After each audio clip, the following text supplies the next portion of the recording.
Մենք ԵԱՏՄ լիարժեք անդամ ենք, դուրս գալու հարցով հանրաքվեի անհրաժեշտություն չկա, հայտարարել է Նիկոլ Փաշինյանը արձագանքելով Ռուսաստանի նախագահին։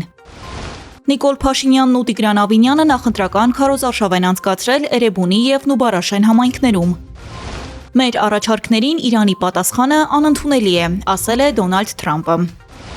Իրանը Միացյալ Նահանգներին մեղադրում է վերջին 20 տարում դիվանագիտական գործընթացներում վստահությունը խախտելու մեջ։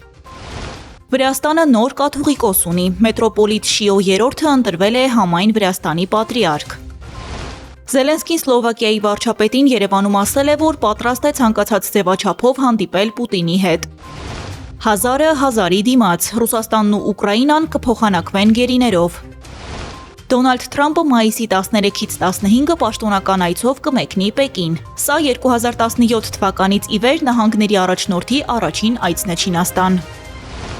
Երևանում վերջին 4 տարում ավելի շատ աշխատանք է արվել, քան դրան նախորդող 22 տարիների ընթացքում, հայտնել է քաղաքապետ Տիգրան Ավինյանը։